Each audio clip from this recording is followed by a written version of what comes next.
All right. So welcome everyone. Thank you for finding us. Very excited to be here today. My name's Qiana Whitted. I'm a professor of English and African American Studies at the University of South Carolina. I am very, very honored to be here today to talk about the rise of Black women superheroes with three amazing folks who I'm going to ask to start us off by introducing themselves. Tell us a little bit about their work and any book contracts they may have recently signed or books that are coming out shortly.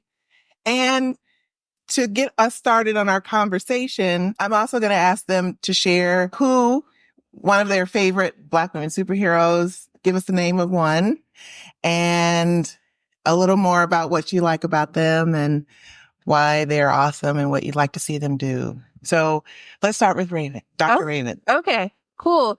So hi, I am Ravynn K. Stringfield. I have a PhD in American Studies. I'm a former academic. My work was often on Black women and fantasy new media narratives. So I did a lot of work on Black women in comic books. So for a while, I was working on Ironheart for a large part of my dissertation, and I'll circle back to talking about that in a little bit.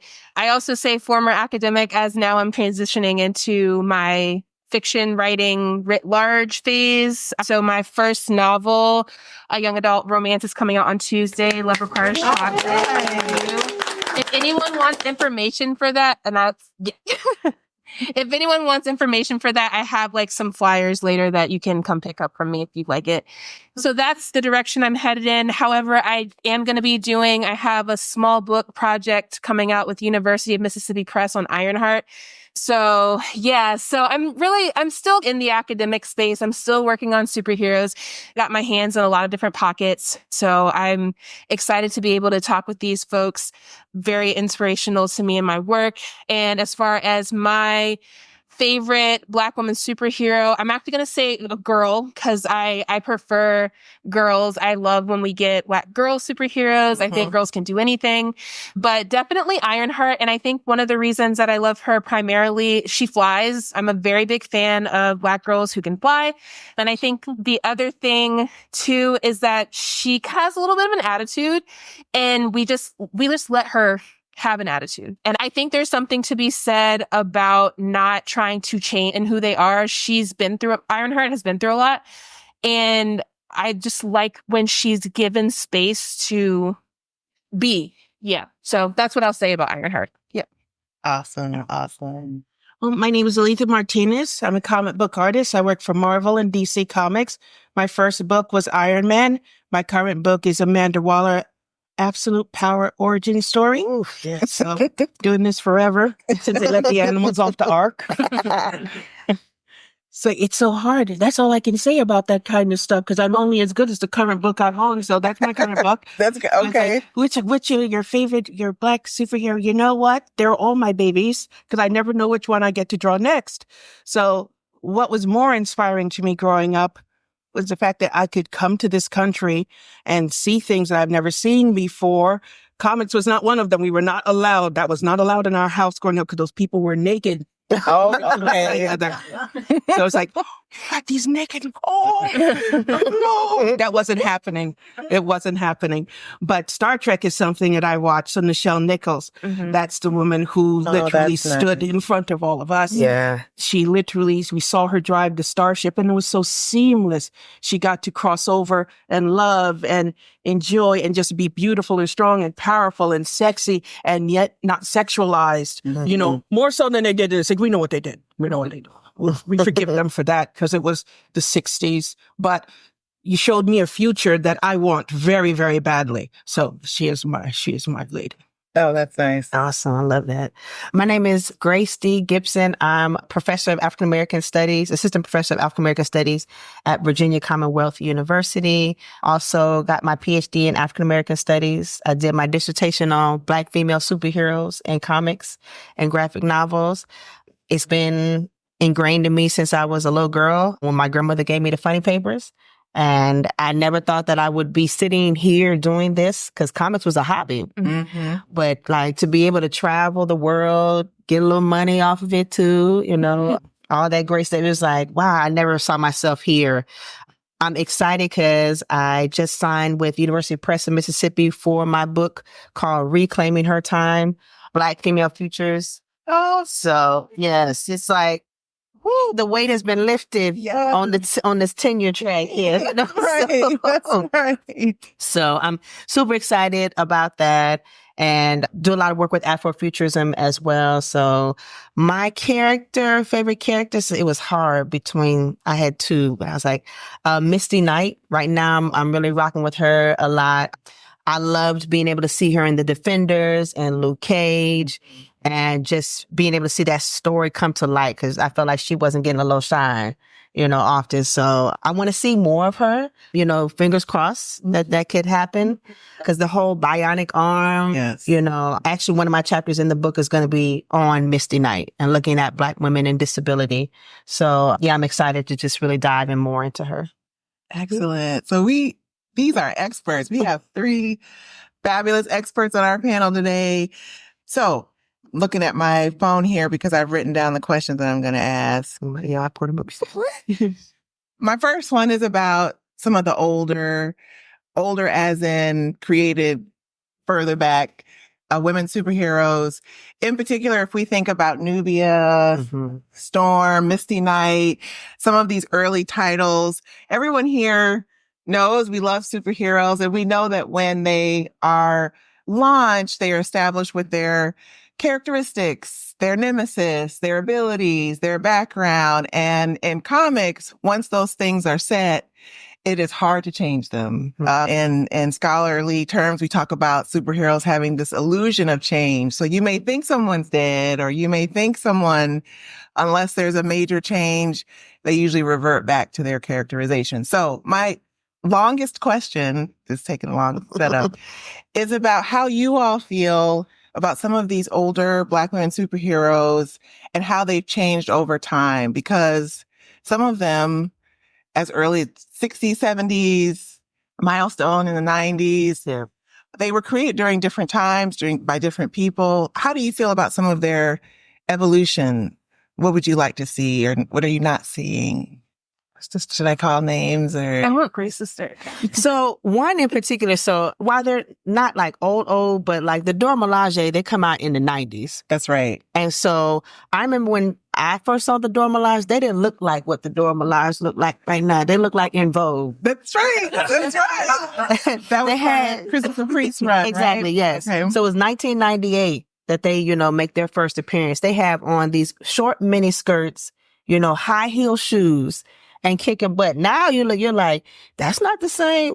Although I actually like this iteration of the Dora Milaje because I was like, this is not real. Like, we're not fighting in these like short skirts and these high heel shoes and these permed, relaxed hair.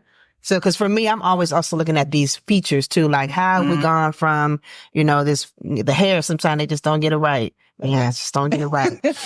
But Dora Milaje, for one, definitely stand out. Storm, who is like my all-time favorite, seeing the kind of iterations of her. I have my feelings about the movie, and Halle Berry playing her.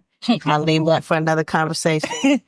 But I was excited when, Disney did the reboot, with the X-Men 97. Yeah. Like that took me back to Saturday mornings, waking up and watching. So yeah, those two like really stand out as far as I like what I'm seeing with those particular characters and what they will continue to do.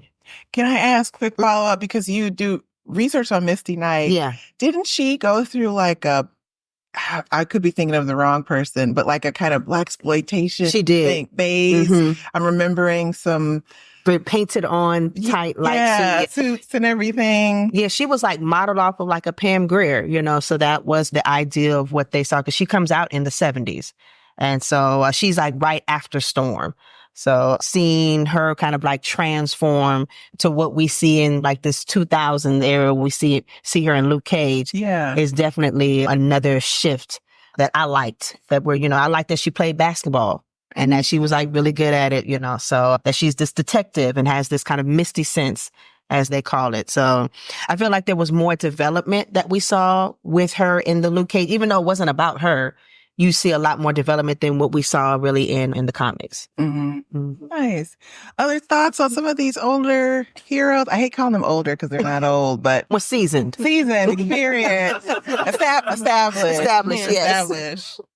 I can riff a little bit, especially since you brought up the Dora Milaje, and I think Shuri falls into that category as well, right? Because with a lot of the older sort of like Black women characters that we get, especially with the Christopher Priest run, I think also with the Dora Milaje, which is interesting, is that they were also meant to be like brides or like potential brides for T'Challa. And so I think we also forget that we're not only moving just away from the presence of women, right? But like women that can stand on their own, that can have a purpose in the story outside of their romantic relationship to the male protagonist.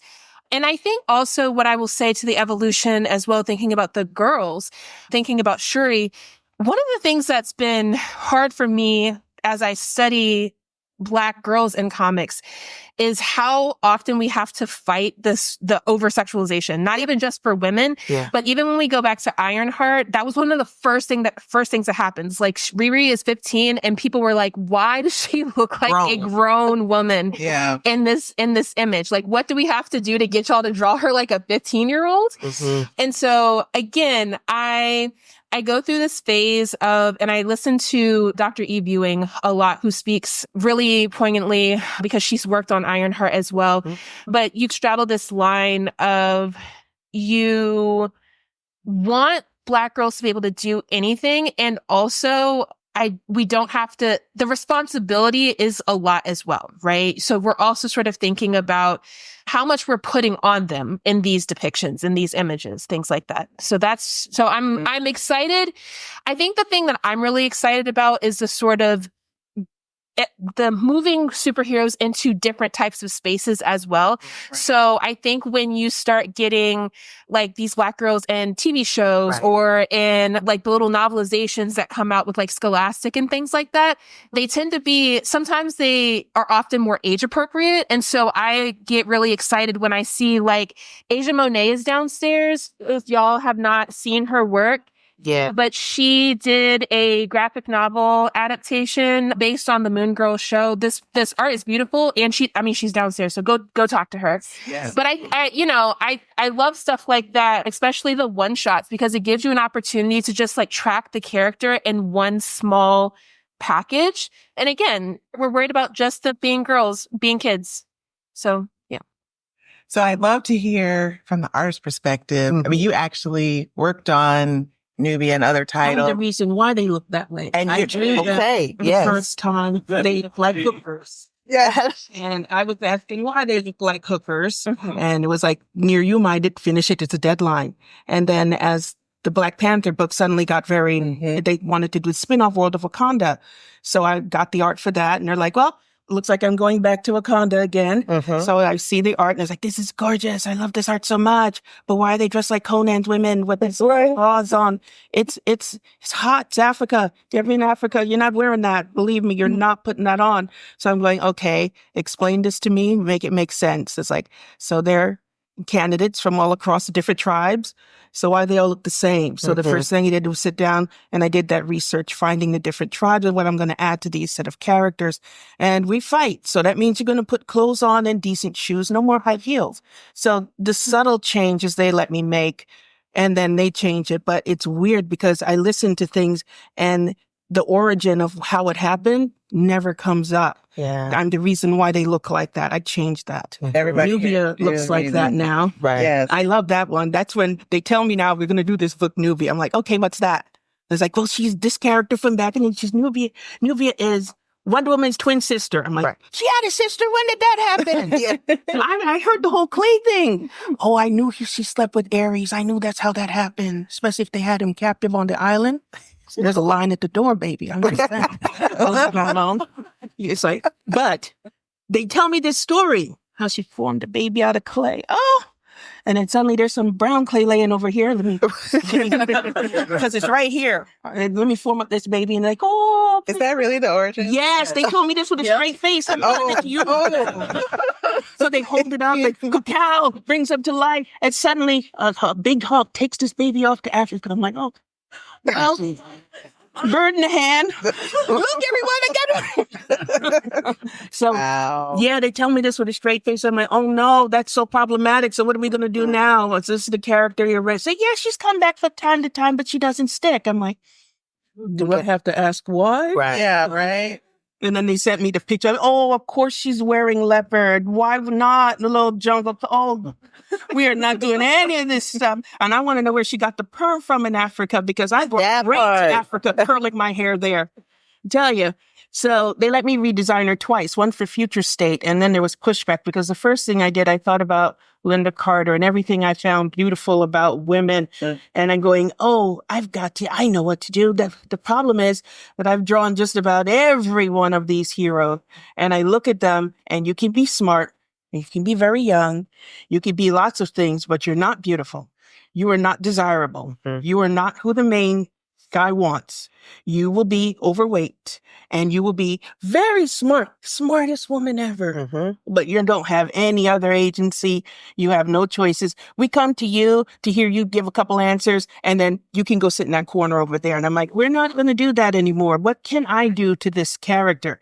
I cannot affect the story, but how does she look? What would I want to see? Well, I put the big hair on. My hair's thick. She could have big hair too. She's a superhero. That means she has perfect hair, because Amazons are perfect. That's right. Right. Come the hell on. And the pushback was almost immediate from that. They were like, they did not like that. And they didn't like it. Was like, well, why couldn't it at least be straight? It was like, no, that's not from DC. These are from the Comics Gators and those kind of sort of folks there. Okay. So DC comes again. It's like, well, we're going to hit Newbie as a series now, because they like the feedback they got from the overall of just that debut book. So they're like, even though we were in the back of the bus, I'm telling you, the other one was right in front, but they said, do her again, but now she's in our day. So what will she look like? And I'm like, oh, well, this is, first off, I'm thinking of everybody I've ever seen. The first thing women do when they go and they love comics, they learn that you need to have extremely thick skin, because you have to justify why you're in this space, period. Why are you here? Why do you like what you like? And then if you dare put on that costume, how many characters, how many times must you dress up as Storm? I know I want to dress as other people, so they will boldly dress as someone else. Now you have to justify why you're dressing up as whatever character, fill in the blank.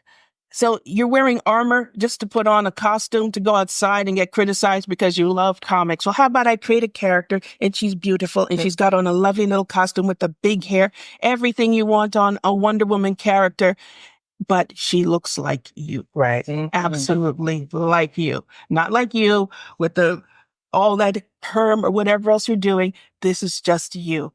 And they let me do it. And I just got to do this thing, and it was lovely. And I'm sitting at a con, and some women come up crying, because it hurts not to be seen. And it hurts me in a sense that I am literally the only one here. And while women come in, they don't stay, because this is a hard industry. This is how I make all my money. But you're coming here to do this thing. I teach as well. I teach at the School of Visual Arts, a school I could not graduate from because I was the only woman in the cartooning department. You know what that's like? You're in your 20s and you're the only one. You are, you would think just a snack. No, but you have to justify why you're in that space. They're like, they did not want me critiquing their work because you're here slumming it. You're here to get men or something. Like, really? You bunch of nerds? Oh my God. Better than that. Jesus Christ.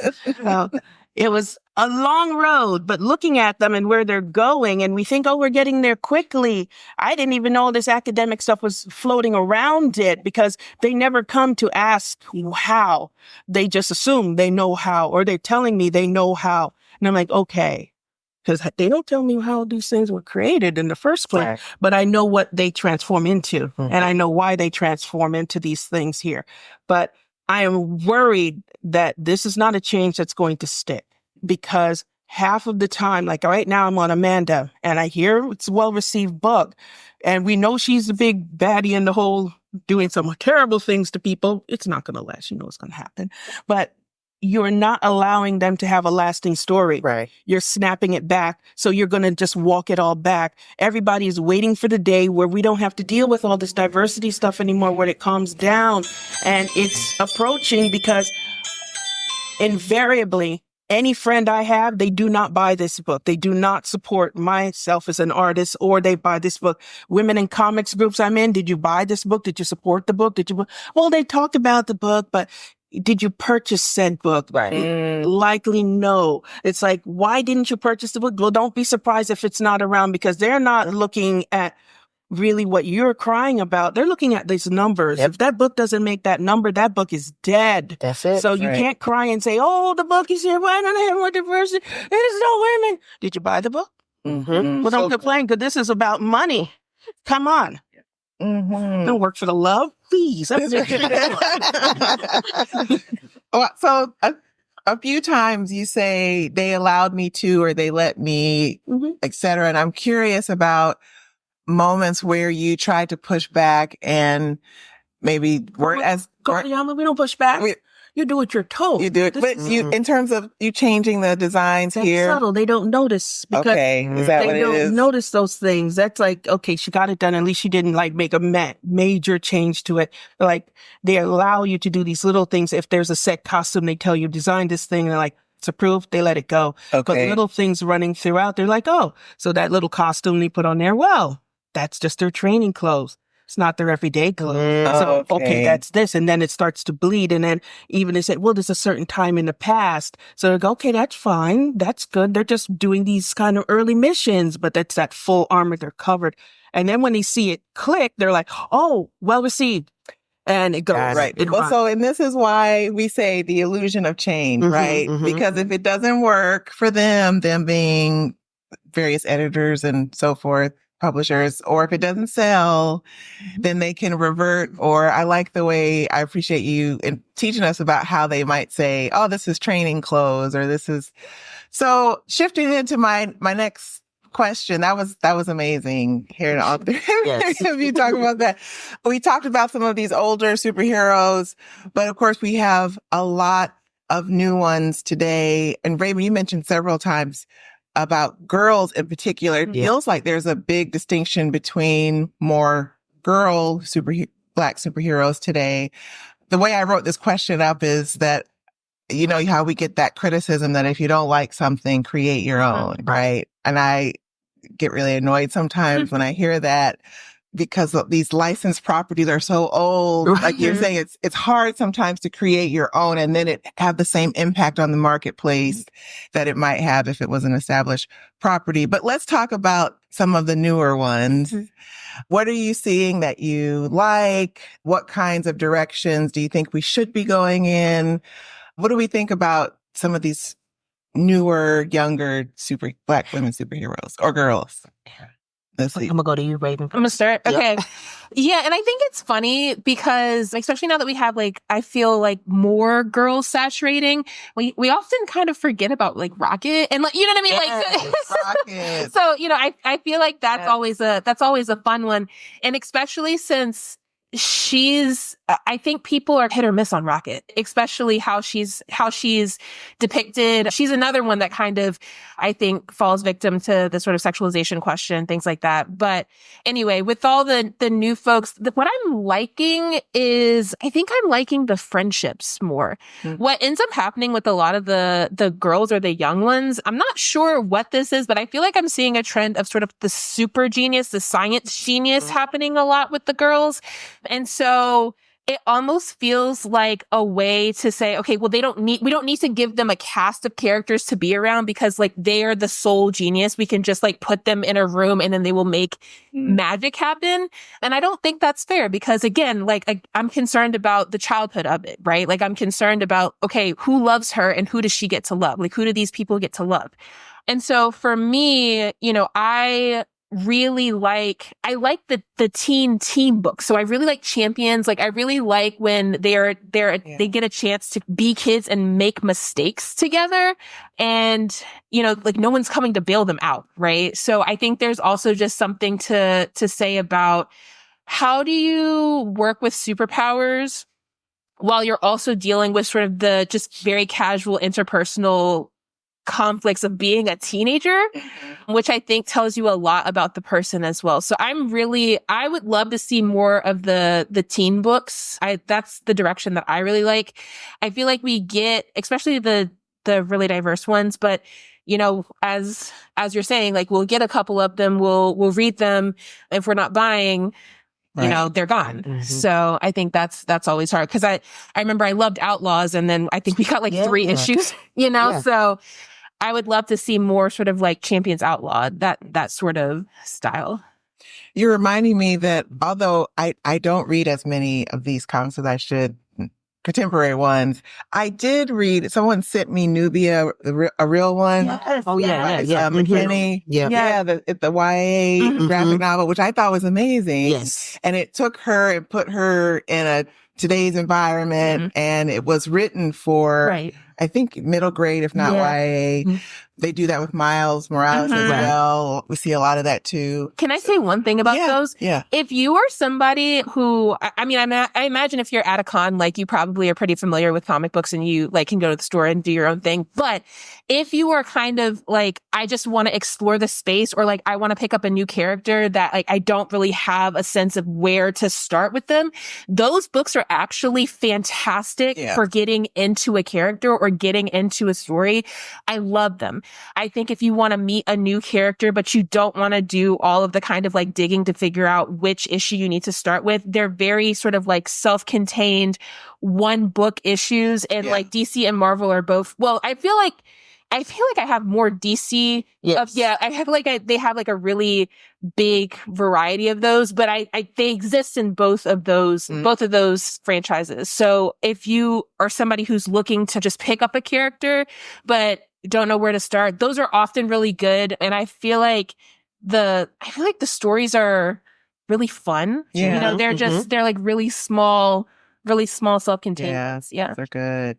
So what else about new, and they don't just have to be major publishers. They can also be indie, self-published, crowdfunded. What are you all seeing that you like and don't like? So still in the big kind of bigger ones with Naomi. So I loved the TV series and was like mad when they didn't renew it. And I was like, this is what we need on TV right now. You know, this 16-year-old high school girl who's a superhero, who's also happens to be a big fan of Superman, and like seeing what her day-to-day in high school, her day-to-day, you know, she's also adopted. So seeing that layer of who she is and that personality, and just getting ready to apply for college. These are things that like kids at 16 and 15 and, you know, in high school do. So here's an opportunity to, you know, provide this fictional outlet to show it, but at the same time, seeing like, oh, I can be like that. I want to get into that. And she talks about wanting to get into like the environment and ecophysics. I'm like, yes, this is exciting.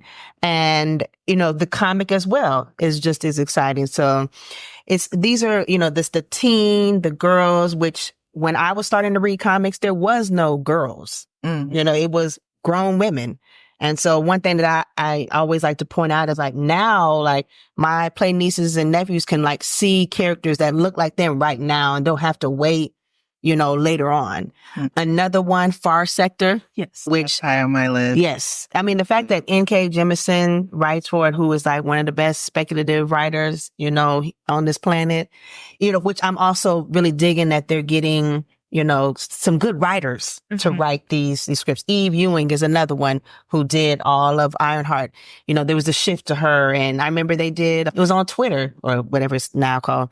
You know, there was like, when people were like, we want Eve to write, you know, for Ironheart. And the fact that there were people like putting out these votes, putting out these crowdfunding, like, yes, this is who we want. And it happened, which then made me think like, oh, wow, like if we get together like this, we can make a big company like Marvel to get someone that looks like me to write about, you know, a teenager from Chicago. And it was the fact that they were bringing in real life stuff from Chicago. So it wasn't fiction. So I felt like I'm from Illinois. So I was like, I've been there. I went down, you know, the road. I've been on Lake Shore, and to see that through this character who also loved Star Trek, it was just like, yes, that's me. So it's really been exciting seeing Riri, you know, really hoping and waiting Disney goes ahead and drop that series.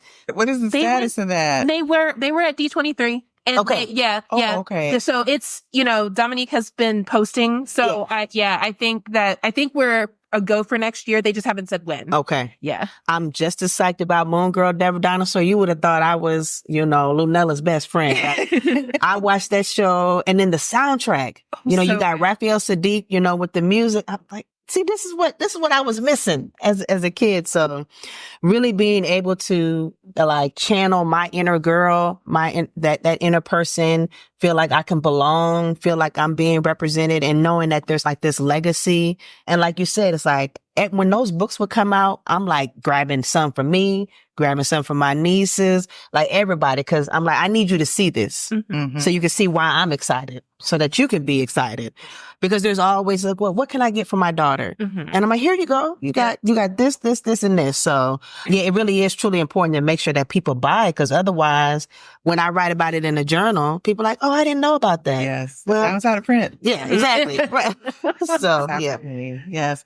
Alitha, what do you think? Any new or forthcoming titles, superheroes That you're excited about?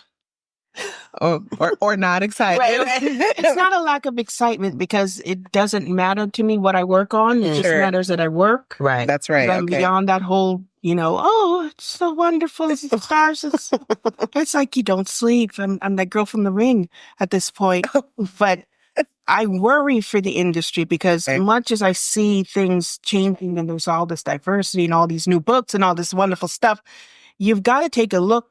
I'm behind the scenes. I'm not where people are seeing all the adulation for you. You're out there watching it, how they're baking this bread. Yeah. And that's, to me, such a problem that it's going to end up hurting the future instead of helping it if we keep going down this road. Because now I have artists. I'm a teacher at School of Visual Arts. I teach drawing 1, drawing 2. And I have people asking me if it's okay to draw people of color. People of color should only draw people of color. And that is literally, so anytime there's something now, before when I first started drawing, they did not believe they didn't want to draw me. Didn't want me drawing any of the women because I might, make them too real or do something to them. I'll unsexy them. They're going to start wearing drawers or something. Right. So I did solo male heroes for years until I did Batgirl. Literally any guy that was you know what? At this point, give her Conan because we don't know what else to do. And that's the problem. They don't know what to do with me. They look at me and see this. They don't see what's underneath the fact that you can draw stuff. So everything that I would like to draw, I never get any say in what I'm going to draw. Never. I hear other artists talk about, and I got to suggest doing this and I said doing that. And then I pitch this. It's I am told what to do. I am not asked what I will do. They will tell me, they will figure out where I should go. So now as it changes and grows and all this diversity, so I drew Batgirl and now she can draw the women. So now they're asking me, how do you feel about drawing Wolverine? He's so masculine. That's one of the first characters I drew is Wolverine. We keep dancing, me and Wolverine and Black Panther. We keep going round and round and round. But I just got asked that this year. I'm like, really? I don't get what's happening, but it's frightening me that now I'm starting to see if there is a woman of color that needs drawing, hire Alitha to draw it. That is not good. That is extremely problematic. That's not just hurting me. That's also making it so now I wanted to do Robotech. That's what I grew up watching when I first got to this country. It was on TV. It helped me start speaking English again. And this is a book I take. If anything I can draw, it's this book. I know these characters. I know this world. Then Gundam, for Gundam out. I'm for all the Gundam. I've already drawn Voltron. And yet, come up to this year. Voltron was old. And that was the one book as I'm drawing this one day, trying to get through the pages. I jump up, I'm drawing Voltron. Oh my God. And you sit down, you keep going, Voltron's got to get done. Go Lions, here we go. But just to have a question, I don't know if she can draw that kind of stuff. It's a lot of technical stuff, and she's drawing, a lot of slice of life stuff. It's you don't absolutely know who I am at all, do you? Right. Let me show you. And it's so it's incredible to me just to listen to people talking about you and you're not anything. You're like a glass. I'm like a glass that's empty and whatever content they're drinking today is what you're filled with. But once they drank that, you're back to being empty. So it's not that I can hold status as an artist. It's like these characters that exist. I exist in that same way too. I am always new, or so happy you're getting a break. So happy that you fight. It's like I've worked on every major title out there. If there's an award to be given to it, it's given to the team. This award for Black Panther was picked up by my editor. I was not there, nor would I have been invited. You're so far off the radar that you don't exist. They will say, how many books you do it? I've worked on 3 to 5 titles when other people are working on 1. Right now, as Amanda's going on, I finished Miles Morales. I'm starting a different book for a different company. So we're literally just constantly working, but you're getting nowhere because you're an empty glass. And that is my great fear. That is, okay. That's the reality. That is the reality. Yeah, so you see, I'm terrible. This is why you don't invite me to these things. No. This is what's the truth of it, right? Right. Like it's, and I think the perspective is really important, right? Because I think, the 3 of us, we're academics, so we're just on a different side of it. So,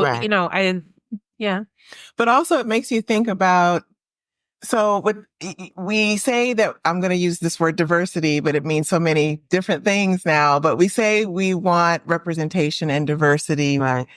but there's ways in which it gets implemented that don't always serve those who called for it initially. And then it becomes, well, let's just take it out. Right. Let's just take it out. And then also the power to be able to be acknowledged for things that aren't necessarily your experience, but as you say, you did the research, whether it's African cultures or, mythical Amazonians in Wonder Woman's timeline. Like there's research, there's ability. And isn't that what we want, is the ability to be given a chance to do those things, even if the characters don't look like you. Right. It really, that's important. Funny to me, the things that translate or the things I see them using in movies or little things are the things that I decided to put a little bit more time and effort and research into, not necessarily look. My name is never on these kind of things, but they go, oh, that's an idea. Why don't we use the African tribes? Why don't we do this? I did put the red clay in their hair. There they are on screen. I'm like, that's amazing. Help build this world. This is great. This is like, you've done this thing. So they see it. So that stays. But the problem is that underneath the things that make it problematic, that building, the way you're putting it, all the onus on one type of person to do this one thing, we know that's wrong. And that's what's going to break down and break apart and eventually ends up hurting a lot of artists along the way. They will look at you and go, we just don't have any Black titles right now. Whereas before, Black books don't sell. So how many? He's like, Black? That doesn't mean anything. So I tell my students, the first thing I do, because everyone is so concerned with their pronouns and this and that and the other, it's like they only look at one thing. And if you don't have it, they don't need you, right? So if you're not able to produce, they don't care. You're done. You're out of here. So the first thing you are is an artist, because there are only certain artists. We know them. Jim Lee, start name Dan. You can come on. You can do a chorus with me. Yeah. But then think about how many titles have they worked on in their time. Some of them I've lapped. And I'm still, they will come up to me at a show and say, you're a B-list artist. We don't invite you every year because we have to change them out. We don't, one of these days you're going to get there. You'll never remember that glass is always empty. So no matter what's in there with Heroes, I didn't even watch Heroes on TV. And whenever the East Coast, West Coast, back and forth studio, the episode I drew won for overall fan pick. They were horrified because I don't look like an artist. So they asked me not to go to San Diego Comic-Con and they announced the opposite studio as the winners because they can present as what people believe comic book artists look like. So they got a point for that one. Huh? This is now and you're here now. Yeah. This is today. This is now. This is why half of the shows, like I'm here because I was asked to be here. This was great. But there are other shows I want to get into that they tell me no, that you cannot go. I'm like, why not? Well, because we invited you 2 years ago. I hear people are complaining that New York Comic Con is making the artists pay for tables. I've always paid for my table. I've never not Right. paid for my table. And sometimes they will deny me. It's hard. They had denied me the year of Black Panther, and then they were horrified because they're like, crap, now how did you get in? Because I come in with the Marvel crew because we have to do interviews for it. So now they track what I'm doing. So it's like, what if I get sick? What if I'm never going to be one of those artists that you invite to a place and they can dwell in this space because they're constantly saying, you don't belong here. So if they're telling that to a live person, you have to wonder why these characters don't stick, because these women have no agency. We are not far enough yet. You're not a person. These characters are not people. You don't have lives, and you only have one type of life. Because again, when you look at me, what's my last name? They can't even imagine. My family's not from here. They think, oh, well, you're Black. And they lump you in with this group. So I erase my family. I erase the struggle of my grandmother. And she came here by herself. She brought her children over at 40 years old. Literally walked out of everything she knew to make a better life here. Seamstress to nurse at 40. This is what they're doing. And I'm supposed to throw my grandmother and her struggles over because they decide now you are Black. So we need you to have a Black story. What does that even mean? Right. Well, okay, so this is good. Thank you for sharing. Let's talk about happy things. No, now. we need to hear. We need to hear all the things behind, like I said, behind the page and on the page. I'm wondering. Before I go to my last question, and I would like to open the floor. Question. I'm wondering if can we talk about some indie? Can we talk about some crowdfunded, some webtoons? Yes, there are places where there are other Black women stories being told, and they're not Marvel or DC or even Image. Yeah. Even Dark Horse. Yeah. Even when's Bitch Planet coming back? There's a lot. Yes. Like there's a lot of are there other titles or characters or places where you'd like to see more of these superheroes doing things? It's not superheroes, but I'm really excited. Geneva Bowers has got Hubbard Girls just came out, so I'm really excited about that. But I haven't gotten a copy, but that's something I'm really excited about. And I think it's with. No, I'm not going to do it because I don't want to be on the record being wrong. So like I forgot where it is, but yeah, that's what I'm excited about. I like Jennifer Cruz. It's not like you hear her too much, but she did this one called Jennifer's Journal. Yes, I have that. Yeah, and she's an indie artist who I'm like that early slice of life type of comic that she was. In many ways, I feel like one of the first, that was doing that. But isn't it interesting? So I asked this question and we shift away from superheroes because I have plenty of titles that I can recommend. I mean, like there's all the things that Abrams Books is doing now at Megascope and the adaptation of Octavia Butler's work. And there's so many good things that are coming out in that area. So I don't know if that's saying something about superhero comics and sort of how we fare on there. But yeah, any other... There's this graphic novel called The Keeper from Tanana Reeve Dew, who she's a horror writer and love her work. And so when I saw the graphic novel, I was like, oh, yes, I got to get this. So I try to also move sometimes. I mean, I love superheroes, like I'm going to always, but that's not all that I, will collect and get as well. So I think it's important that sometimes comics are not just superheroes. Right. That's right. And so, we have to spread the wealth, to a lot of the other very important stories that are out there. Mm-hmm. Villains. This is my last question. Villains. Where are our villains? Is Amanda Waller considered or anti-hero? Don't consider her. You don't consider her not a villain. Anti-hero. She's a government employee. I like that. She does her job. Okay. She's a villain, then Nick Fury's a villain. Yeah. Oh. Yeah. And Batman's a villain too. Right. Because they can understand one another. Okay, so she doesn't. Do we have any? But quite frankly, she is doing some villainous things right now. They're delicious things. She's just so perfect in her fury. But she's got reasons. She's got reasons. She's a super patriot. That's right. She's a super patriot. She's like that double good, extra good, so good that it's like, if I have to bury you, I'm that good. For the greater good, that's how good I am good. So I guess that makes her sort of bad. Sort of. Yeah. It's an Ambiguous. Anti-hero, yeah. That's her. Because she will take your life just to Sure will. quote unquote. Sure will. So, Right. Always have a backup plan. That's right. I've always respected her. Like the Justice League was my favorite iteration Yeah. of her because she made so much sense. She's like, you got this over our heads and you all have powers. What do you want us to do? We're just supposed to accept that you're here like Jesus Christ. Oh, look, here I come. No, we don't need that. So I think she's saying that, but now they've got her saying so much more. Now you've got people, once you start jailing people for doing nothing, I'm like, that's not good. Oh, that might be Okay.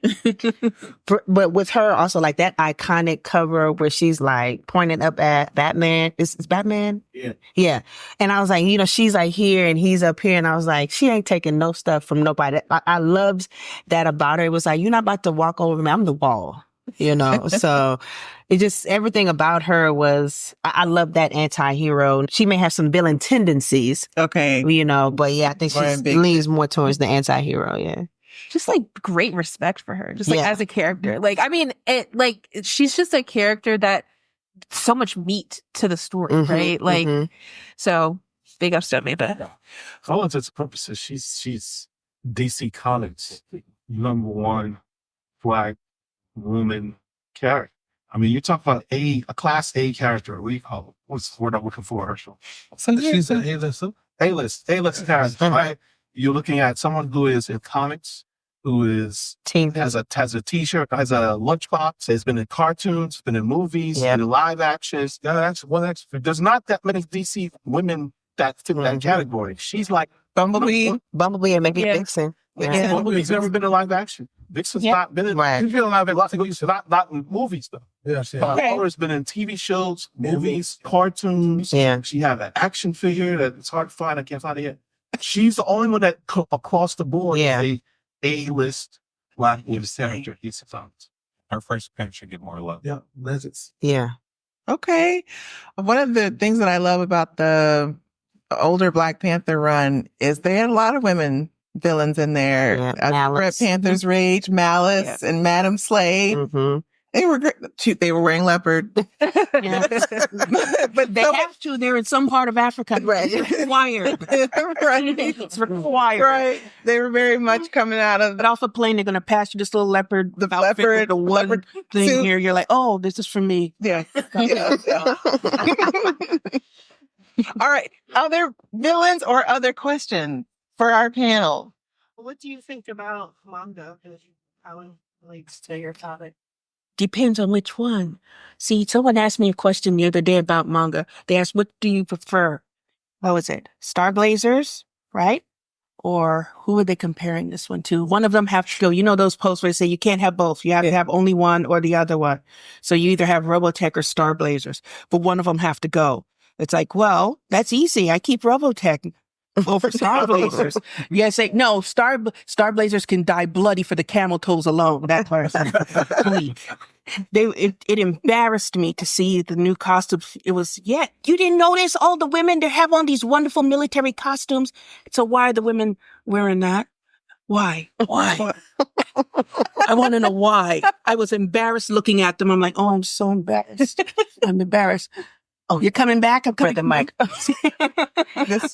Not this one. I'm like getting into manga more. So it's one of those where I've been doing anime, comics was always like right there in my face all the time and anime. And my students have been getting me into manga. So that's something that I want to do more of and engage more with. So I'm a novice when it comes to that. It was interesting. You were talking about Black girl heroes and stuff like that. And seeing more people were, more young people in the comic space. I was like, is that like the opposite of manga? Because it's like name a protagonist over the age of 25 in anime and manga.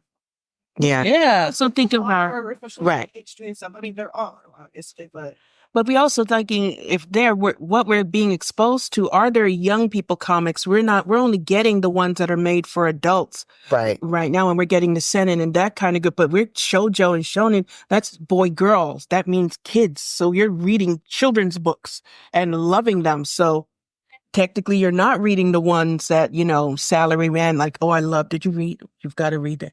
It's so funny. It had me rolling because yes, it's about salary people doing things, but they have bizarre adventures, and I think they made a salary man. Okay. Okay. that was ridiculous. When he's laying in the street with the little shoes up, I'm like, oh, stop it, stop it. They were dying, and then Erased was one of the first ones that came over. They were saying that was for adults, so you're getting a different story. But they said that an American market won't like those books because we like things that blow up and go boom, and we don't like to read.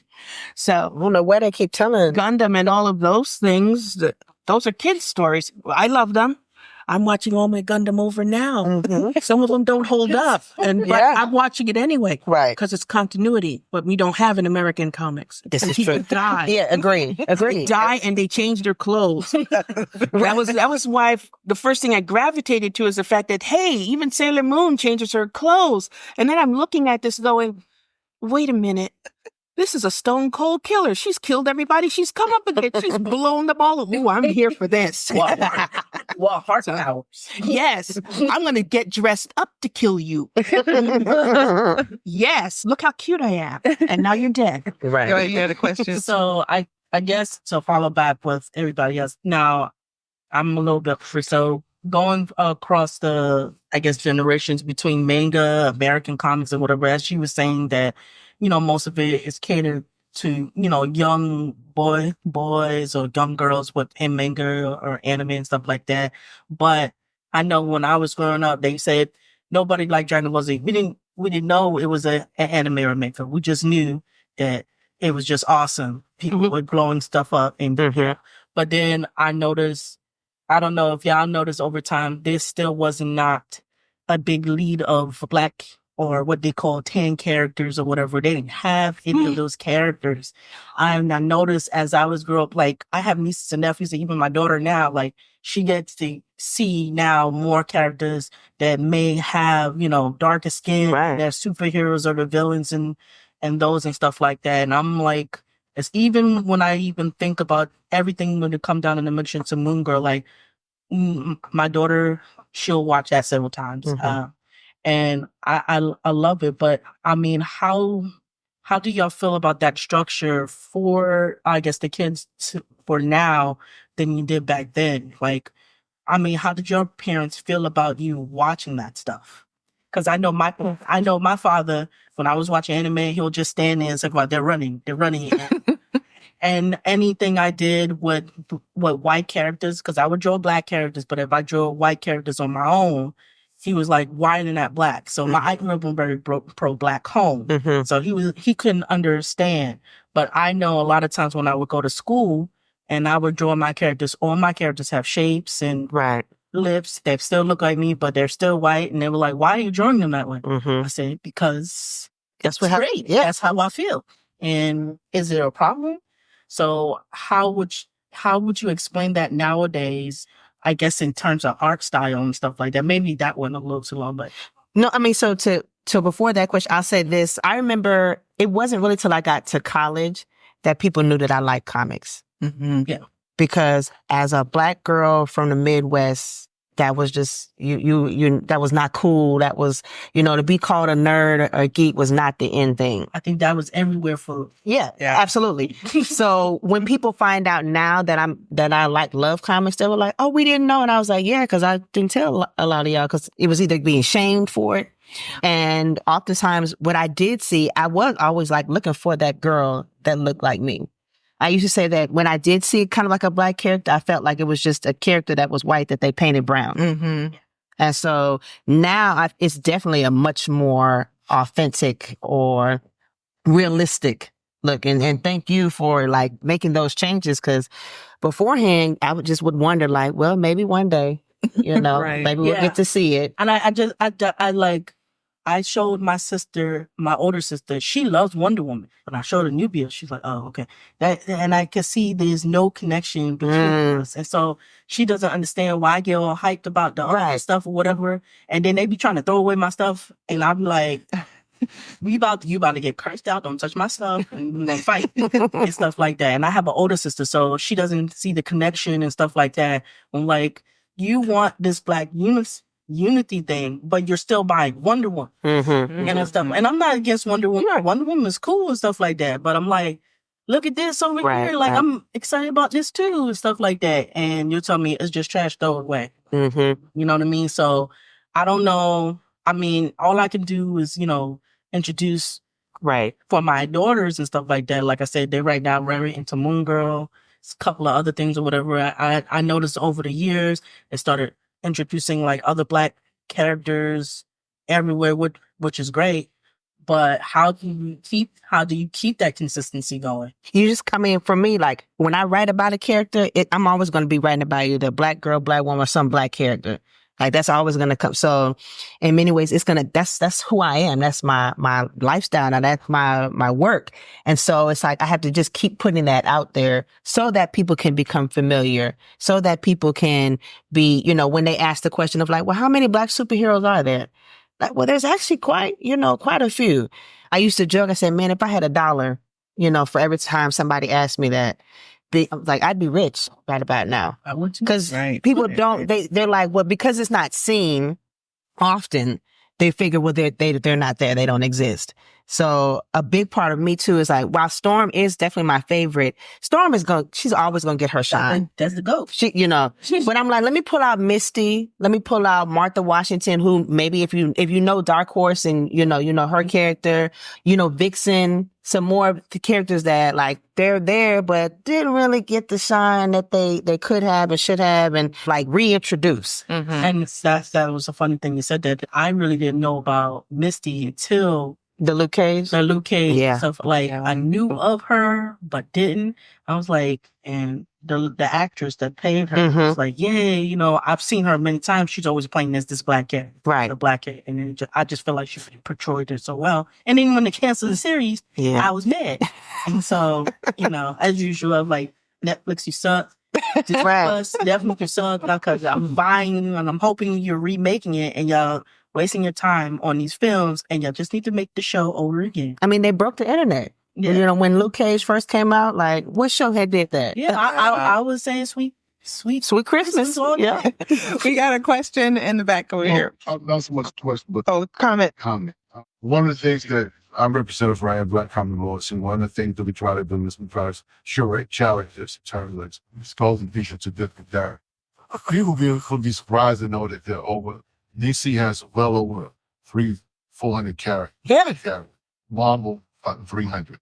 But you only hear about the Misties, Storms, this, that, and third, because that's what's put out there. Right. So our issue in our community has been being able to curate, take the time to curate. That's what we do. We build in the database to show that the representation that you would continue to ask for is already there. You just have to mine it out. And oftentimes what happens is a lot of people we consume things so easily today. Just give it to me. Just don't make me have to go research. Don't make me have to go dig for it, whatever. And I was having a conversation with a professor at Texas Southern, and she was frustrated with some of her students because it was like, okay, I'm like, how do I get my students to really push to do real research? I was like, well, you gotta learn how to work. Everything now is cool. Search things, it's easy to find. But when it comes to things like podcasts, whatever, that's not always the case. And so for us to tell our story or to share our story, we gotta have willing to share, open our mouth and tell. Yeah. And be unapologetic as we do it, because oftentimes I love Storm. Shout out to Storm. But Storm is just one of many. And there's so many other characters that Sister Martinez could draw or could do and expose people to. And I love all the quote-unquote commercial success of characters, whatever, but obscure characters need some love too, because we're not a monolith. We're all different. We have different backgrounds. We have different stories that we can tell. I'm glad you brought up Martha Washington, which, in my opinion, is one of the diamonds. Yes. So the character, she has over 15, 16 books that you can easily go to a comic book shop and dig in dollar bins. No one cares. Is that Frank Miller? Yep. You can literally go to a comic shop and dig them in 50-cent bins. Yep. And so what we try to do is we try to expose people that we come in contact with these characters. The representation, a lot of times we say we don't have it, whatever, but to Sister Martinez's point as well, we got them by the books. Yep. Yeah. Yep. And one of the things that we do is we tell people, if you want to support these characters, support these artists, get a pull list. Right. Because a pull list lets the comic book shop know that I'm coming in on regular basis to buy these books. That way, they'll see the sales. Mm-hmm. And I just, sister, you'll get more work just because people like this character, people like this art, their interest is there. What happens a lot of times, people put out issue 1, it sells 15, 20,000 copies. Put out issue 2, it only sells 7,000. Mm-hmm. Yeah. And so comic book shop and a company like Marvel and DC are looking at it like, well, we're not going to keep this going. So it's on us a lot of times. But we know some of us don't want to shoulder the responsibility because it's a thankless task. To talk about comic books, Yeah. to talk about characters to people like, huh? What? It's not this serious. Like, no, it is. It really is. For some of us. And so I just wanted to share that to let you know that we're out here doing work, but we're one voice. We need many voices. But I do have a question for Sister Martinez. Oh. You talked about your the behind the scenes stuff. What can we do to ask corporations to include our faces, our presence on editorial? That is going to require people wanting to work for those companies instead of just for themselves. You're going to have to get in the door and fight that, swim upstream. That's the only way. And very few people want to do that. I mean, you say, you're going to sit as an editor there, you're going to put up with a lot of stuff and you're going to hit that ceiling because as I look at it right now, we're still not there. Here, I'll tell some terrible secrets as we close out here. A few years back, since I'm basically a servant, especially when, Marvel Knights was first established, I was a ghost. That means I'm working for no credit and you're working hard for no credit, not on any of those books. And you're not allowed to say that you worked on those books either because they want to shine for the bigger artists. They want you to see you've done it all yourself like an island. And you could understand them. At that point, Marvel was going down. They were at their 7th bankruptcy, and Disney wasn't anywhere around, but DC was going. Spider-Man, yes, Spider-Man practically had a new home. But so it was getting really bad for them. So here comes Joe Quesada and Jim Palmiotti, and they have Marvel Knights, and they're going to do this line of obscure characters. But the problem is you've got to work on these characters. You're pulling on people who might not be the quickest, but you have a very hard worker that's going to work silently and do this for you. So I can hear a lot when I'm in these meetings. And one of the things they say, like, you can't have 2 Black characters in a book. When people see that, the book won't sell because the majority of people think about who the majority of people buying these books still are. The ones who have that long pull list, who will buy it, they don't even like the book. They might not even read the book, but they support that book. Batman, I want to work in the Batman office because, wow, they make royalties. That's any book that Batman has Batman on it, like, money, you just dance with that one. But it's like, no, this is one of our premiere. No, can't stay there. But if we want the others to reach like that, then that means you have to buy a book that you might not like just because it makes a number, puts a tick in a box. The Spawn, how long Spawn stayed on top. Right. But do you understand why Spawn stayed on top? Huh? They bought their own book. Then you resell them to people at shows. You're still making your money, but the book makes the numbers. Books there on top. You're your own company. So guess what you're going to do? You're going to put your own book for an Eisner. And guess what? Even with the nomination, you could put that dart on your book and book sells more stuff. Companies like Marvel and DC only have so many slots they can use, so they curate what they're going to use that on. They're like, oh no, this one only won because the editor who happened to be leaving, I don't think he knew the process and just said, yeah, I submitted it. We'll see what happens. I don't think they enjoyed that happened. I asked, why didn't you submit Nubia? Because that was the year for Nightwing. Yeah. So you've got to understand it's like not what you think is happening is really happening here. But if you want to make change, then you've got to go out and be the instrument of that. Meaning yeah, I'm going to put books on a list that I'm not going to read, but they're going to count that book as a number because these are direct market books. That means, so I'm going to put 20,000 of this and 20,000 needs to sell, and I don't need that to come back. If they put 20,000 of that and we don't have them sell, they don't sit around. That's why you can't find Nubia anymore. It's gone. Only these floppies don't reprint. It's a direct market. That's all there are. So you want that massive amount. You want that book to hit in big numbers. Here, see the pre-orders? Go pre-order the book. Right. But pre-order the second issue and the third, because that's what they're doing, and that's why they're holding. They've done it for years. We'll never catch up. So you're always going to restart. The book will be here for 5 issues, and it's gone. And it will go every time because, as you said, the first one sold 100,000. The second one, maybe they'll say, oh, that's great. That's a massive book. But think about it. What does a bad manga sell? A bad one. One that's like, oh, no good. A little over 1 million copies. We can't touch those numbers here. We can't touch them. Why? Because we're not buying the books. We're talking here, but we're not buying the books. They're just not seeing it. So you want that change. People want it. I love independence. I love every independence. But why don't you go to school and try to get a job in Marvel? Why don't you walk in the doors? Because you'll never change them. They don't see it. And here, let me tell you how much they don't see right now. I am currently on a Matner Waller. Finishing the 3rd issue, just turned in the page this morning. Yes, I worked last night.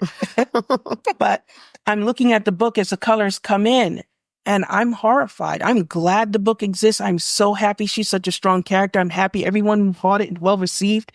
But I look at it and I see that they've painted everyone with golden eyes. Ooh. And I'm looking like, all I see are problems. I don't see that you're understanding that just because my skin is dark, my eyes have to be light. I can have wonderful black, coal black eyes and coal black skin and be beautiful and be seen. But you're just like, no, we've got to keep this edge here. No, we're not here yet. Take a closer look and then think about what can I do to push that over? Yes, I love every independent downstairs, but why haven't you gone for a job in Marvel? Why haven't you even tried to enter? Why don't you walk up to them? You want them to hear you? That hashtag works so much because they don't like bad press. Right. Yeah. Oh, okay. You want a book? Tell them hashtag DC Nation, hashtag Marvel. Yes. Hearing you tell that story is like the reason why I didn't try to push to get into the industry. Well, grew up, drawing, Marvel DC characters, while writing into the characters. I did 20 years in the Navy, and I saw in the Navy, like, older guys that used to push back, you was their supervisor, and you see they struggle in the military, and they get pushed out. And when I retired, I went to art school, and I was excited, and I was like, yes, this is finally it. I'm gonna, get in. And I had instructors that had your similar story, and they would tell us the same things that, you're gonna be the older guy and coming up, and you're gonna have an art director that don't care about what your talent is. He's gonna tell you what you're gonna do. Mm-hmm. That's the reason why when I graduated, I said, don't send my portfolio to Disney or nothing. I'm just gonna do freelance. When I graduated, I went to cosmetology school.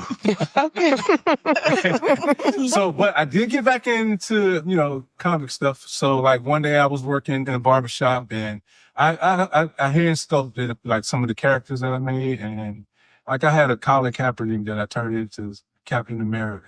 Had it in the barbershop, and someone came in there and was being nosy and knocked him off the shelf and broke him. And they was like, bro, was that 3D printed? I was like, no, I made that by my hand. What's 3D printed? And I had my degrees in 3D animation. And I didn't know that those same, things that we made in school are what you could print. So I got into it, and now that's what I do. 3D print all the characters that you guys are, talking about. I just got permission to do Rocket and like. Oh, yes. It's very nice. I'm back, but That's I'm not nice. drawing on paper. It's airbrush. Yes. Posters for Dr. Gipson. So my baby sister, she has MS. So when you mentioned your blood resonated with me. And it made me go, back in the past, I went out to get a New Warriors 2. It's a appearance of Silhouette was the first character in comics. black, white, whatever. So I didn't hear if you got a book name yet or coming. It's called Reclaiming Her Time. That's all. It's a riff off of Maxine Waters, yeah. Mhm. Okay. But Yeah. it probably in about a year from now. Yeah, so I had it's to not turn out it. yet. It's not out yet. Yeah. Okay. Oh, yeah. Or whatever. 'Cause hmm I want to make sure I get her a copy and stuff too. Oh, absolutely. Because I'm definitely I bring up Silhouette when I talk about Misty. And so yeah, it's because that's also like a subtopic that hasn't been talked about a lot within comics. You're seeing more of it, but particularly Black women, and that you haven't seen too much of that topic being come to the front. So I'm like, let me see if I can introduce some conversation, because I can't do it by myself, but I can at least light the match. And you know, Miracle of oh, the title you said, Reclaiming Her Time. Yeah. Mm-hmm. Maybe when you return to the time Absolutely. next year, Yeah. you have Yes. you'll be closer to, or Exactly. it's not displaying your It publication. would be like pre-order. Right. What I'm taking away from this conversation, in addition to names of titles and heroes that I need to read more of, is an appreciation for how hard it takes to just get the book to us. Yeah. Right. And how we need to be supporting in all sorts of ways our presence here, as well as our dollars and buying the titles, not just the first, but the second and third. Like it's good to hear that. I think it's good for all of us to hear that. So if you would join me in thanking our panelists today. We appreciate it.